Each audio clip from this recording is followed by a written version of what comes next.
हाँ दोस्तों, अभी तक हमने आपको जो हेल्पिंग वर्ब है ये वाज तक करा दिया था, सिंगुलर नंबर में जो आता है। आज हम वर्ब वाला एक सेंटेंस लेते हैं और उसको कराते हैं। तो ज़रा ध्यान से देखें ताकि आपके अच्छे से समझ में आए। तो दोस्तों, ये एक सेंटेंस है हमारा, वे कक्षा में लड़कियां थी। तो दोस्तों हम देखते हैं, ये थी यानी, और इसमें जो सब्जेक्ट है वो वे है, यानी दे मीन्स वे, ये एक सब्जेक्ट है। और सब्जेक्ट इसका प्लूरल नंबर में है यानी बहुवचन है। तो हमें थी की जो अंग्रेजी है वर लगानी है, यानी दे के साथ इसकी अंग्रेजी वर आएगी। लेकिन हाँ, अगर दोस्तों यहाँ वे के स्थान पर अगर होती वह, तो वो एक वचन हो जाता, तो उसकी अंग्रेजी फिर हम ही लगाते या सी लगाते, तो फिर हम वाज का प्रयोग करते दोस्तों, यानी सी वॉज या ही वॉज। लेकिन दोस्तों अब ये वे है यानी प्लूरल नंबर है। तो सबसे पहले हमने सब्जेक्ट लिया है, उसके बाद हेल्पिंग वर्ब, उसके बाद ऑब्जेक्ट का प्रयोग किया हमने, आदि शब्द हैं। अगला सेंटेंस में हमने दोस्तों इसको नेगेटिव बनाया है, यानी नहीं शब्द का प्रयोग इसमें किया है। तो जो नहीं शब्द इसमें अकेला है, यानी इसमें कोई भी प्रश्नवाचक शब्द नहीं है, इसलिए हम इसकी अंग्रेजी हेल्पिंग वर्ब के बाद लगाएंगे, यानी वर नॉट। दोस्तों अगला जो हम सेंटेंस देखते हैं, इस सेंटेंस में हमने शुरू में प्रश्नवाचक शब्द यानी इंटरोगेटिव वर्ड का प्रयोग शुरू में किया है। और हमने आपको बताया था, जब शुरू में प्रश्नवाचक शब्द होता है तो उसकी अंग्रेजी नहीं आती, बल्कि सबसे पहले उस वाक्य की हेल्पिंग वर्ब की अंग्रेजी आती है। दोस्तों हेल्पिंग वर्ब थी है तो वर आएगा। अगला सेंटेंस देखते हैं दोस्तों, इसमें शुरू में क्या शब्द का प्रयोग किया गया है। और जब क्या शब्द का प्रयोग होता है तो इसमें इसकी अंग्रेजी तो आएगी नहीं, सबसे पहले हेल्पिंग वर्ब की आएगी, हमने आपको बता दी है। दोस्तों इसके साथ साथ इसमें नहीं शब्द का प्रयोग है। ये जो नहीं शब्द है इसकी अंग्रेजी अब सब्जेक्ट के बाद आएगी दोस्तों, क्योंकि इसमें क्या शब्द है इसलिए ये सब्जेक्ट के बाद आएगी। अगर इसमें क्या नहीं होता, केवल ये नेगेटिव वर्ड होता, तो दोस्तों फिर ये हेल्पिंग वर्ब के बाद आती, जैसे कि हमने यहाँ दिखाया है। लेकिन यहाँ पे इसमें क्या शब्द का प्रयोग हुआ है, इसलिए ये कर्ता के बाद आएगी। दोस्तों अगला जो वाक्य हम देखते हैं, इसमें प्रश्नवाचक जो शब्द है इस बार बीच में इसका प्रयोग किया गया दोस्तों।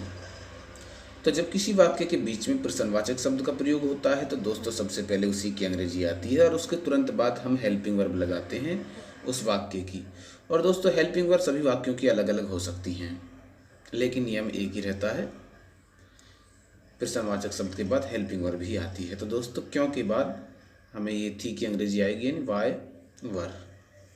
नेक्स्ट सेंटेंस हम दोस्तों देखते हैं, उसी सेंटेंस में हम पांचवें जो सेंटेंस था उसी में हम नहीं का प्रयोग कर देते, यानी प्रश्नवाचक होने के साथ साथ ये वाक्य नकारात्मक यानी नेगेटिव और हो जाता है। तो दोस्तों ये तो आपको पता ही है कि जो वाक्य जिसमें प्रश्नवाचक शब्द बीच में होता है सबसे पहले उसी की अंग्रेजी आती है, उसके तुरंत बाद हेल्पिंग वर्ब आती है, आपको पता ही है। लेकिन जब वो वाक्य प्रश्नवाचक भी हो और साथ में नकारात्मक या नेगेटिव भी हो, यानी नहीं भी उसके अंदर हो, तो जो नेगेटिव जो वर्ड है उसकी अंग्रेजी हमेशा दोस्तों वो सब्जेक्ट के बाद ही आती है। तो दोस्तों ये हमने कुछ आपको रूल बताए हैं। देखो नियम सभी के एक जैसे होते हैं, अलग अलग करने की कोई आवश्यकता नहीं है, बस हेल्पिंग वर्ब ही बदलती हैं दोस्तों। तो देखो दोस्तों अब इन्हें बनाते हैं हम। तो दोस्तों वे कक्षा में लड़कियां थीं, there were girls in the class. Next sentence है दोस्तों, इसे हमने नेगेटिव बना दिया है। तो जो नहीं जो शब्द है ये अकेला है, तो इसकी अंग्रेजी हमेशा हेल्पिंग वर्ब के बाद ही आती है, हमने आपको बताया था, जैसे यहाँ पे है दोस्तों, यानी they were not girls in the class. और दोस्तों अगला सेंटेंस है, क्या वे कक्षा में लड़कियां थी। इसमें हमने शुरू में क्या शब्द का प्रयोग किया, तो दोस्तों क्या की अंग्रेजी तो आएगी नहीं, सबसे पहले हेल्पिंग वर्ब की आती है, हमने आपको बताया था। तो वर दे गर्ल्स इन द क्लास। दोस्तों अगला सेंटेंस है, इसी में हमने नहीं शब्द का प्रयोग किया है, यानी क्या भी कक्षा में लड़कियां नहीं थी। तो दोस्तों जब नहीं शब्द आया है और क्या भी है, तो इसका मतलब जो नहीं जो शब्द की जो अंग्रेजी है वो अब हेल्पिंग वर्ब के बाद ना आकर के सब्जेक्ट के बाद आएगी। और दोस्तों सब्जेक्ट वे यानी दे है, तो दोस्तों हमने दे का प्रयोग किया है, दे नॉट, यानी were they not girls in the class.